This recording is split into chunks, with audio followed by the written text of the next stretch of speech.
Across the Muslim world, the Quran's recitation is everywhere, echoing from minarets, playing in homes and filling hearts with peace and tranquility. Its melodious verses become the soundtrack of our mornings and evenings, a sacred echo that unites millions in devotion.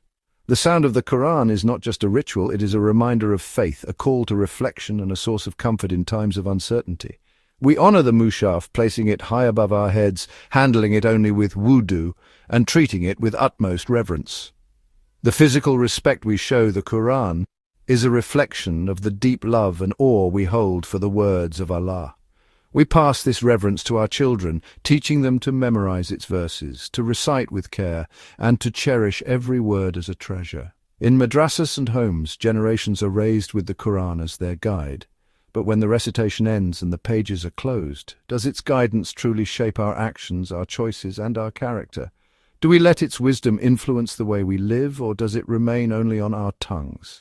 Too often we revere the book itself, but neglect its commands in our daily lives. The Quran sits on our shelves, honored but sometimes forgotten, its teachings left behind as we go about our routines.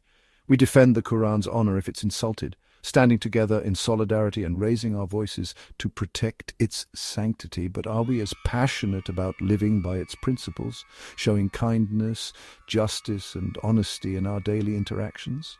Do we embody its teachings when no one is watching? This isn't criticism. It's a gentle call for reflection, an invitation to look inward and ask ourselves if we are truly living the message we so beautifully recite. Is the Quran just a source of blessing in our homes, a symbol of faith resting on our shelves, or is it the living constitution of our lives, guiding our decisions, shaping our values, and inspiring us to be better every day? The real journey is from recitation to implementation, from being Muslim by name to being a true submitter in heart and soul, letting the Quran transform not just our words, but our entire way of life. For many, engaging with the Quran has become a ritual focused on perfecting recitation, tajweed, melody, competitions. The emphasis is often on flawless pronunciation, the beauty of the voice, and the ability to memorize long passages. Communities gather to celebrate those who can recite with precision and grace, and children are encouraged to participate in recitation contests from a young age. The act of reciting has become a source of pride and accomplishment. But the goal was never just beautiful sound, it was understanding and reflection, tadabbur. The Quran calls us to pause, to ponder, and to let its words sink deep into our hearts. True engagement means seeking wisdom, not just reciting verses. We admire the performance, but do we grasp the message? Do we let its verses challenge and change us? Too often we listen for the melody, but overlook the meaning. The Quran was sent as guidance, not just as a recital to be heard. The Quran is a letter from our Creator, meant to be understood and lived, not just admired. Its verses are an invitation to reflect, to question, and to grow. When we study its message, we find answers for our lives and guidance for our hearts. When we separate sound from meaning, we miss the point. The ritual becomes empty and the words lose their power to inspire and transform. Many memorize the words but don't let them transform their character. Memorization is valuable, but it is only the beginning. The real journey starts when we allow the Quran to shape our actions and intentions. Recitation becomes a cultural practice, not a direct conversation with Allah. It risks becoming a tradition we inherit, rather than a living dialogue that guides our daily lives. We must reclaim tadabbur, asking not just how well did I recite, but how well did I live what I recited today? Only then can the Quran truly fulfill its purpose in our lives, guiding us toward understanding, compassion, and real change. Our relationship with Allah is about sincere submission, not outward show. True faith settles in the heart and is proven by action. Allah doesn't need our beautiful recitations if we ignore His commands. The real test is not pronunciation, but obedience. Consider Iblis. He had knowledge, but his downfall was disobedience.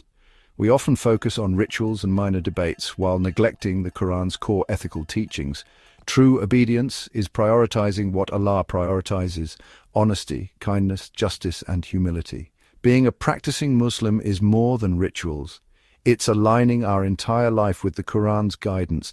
Obedience is a 24/7 commitment, not just moments of worship.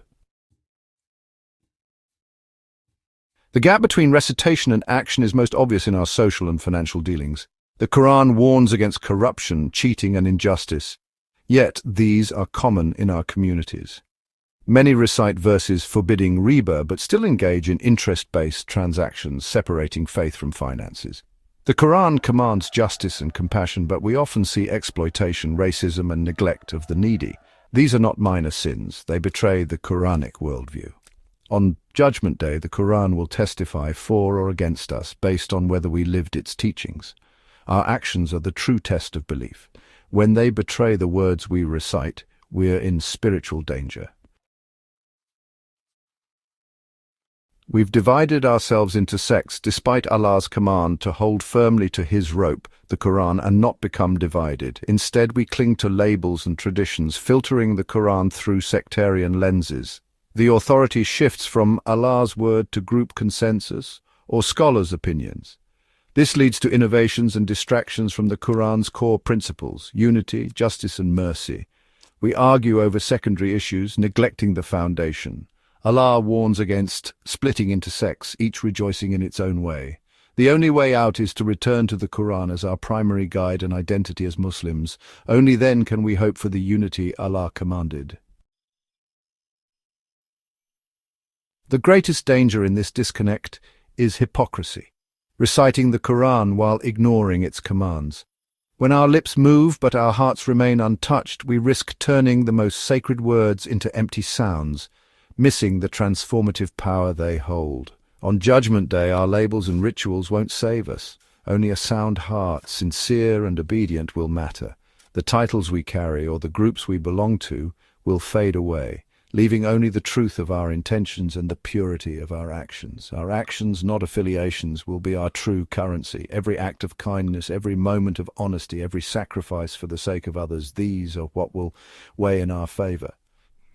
The path forward is clear. Move beyond ritual recitation to genuine engagement with the Quran. Study its meaning, join discussions, and seek to understand how its timeless guidance applies to your daily life. Let it challenge and change you. Allow its verses to stir your conscience, to inspire self-reflection, and to motivate real growth. Approach the Quran as a living message, diagnosing and healing our spiritual state. Let it be the mirror that reveals our flaws and the remedy that brings us closer to wholeness. Let's resolve to make the Quran our true constitution, guiding our finances, relationships, and character. Let its wisdom shape our choices, big and small, and let it be the foundation upon which we build our lives. Leave behind empty sectarianism and embrace Quranic guidance. Let unity and compassion replace division as we strive to embody the values the Quran teaches.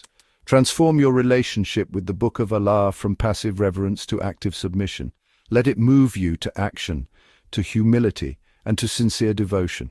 Only then will we truly honor the sacred words of our Lord and find success in this life and the next, living as people of the Quran in every sense.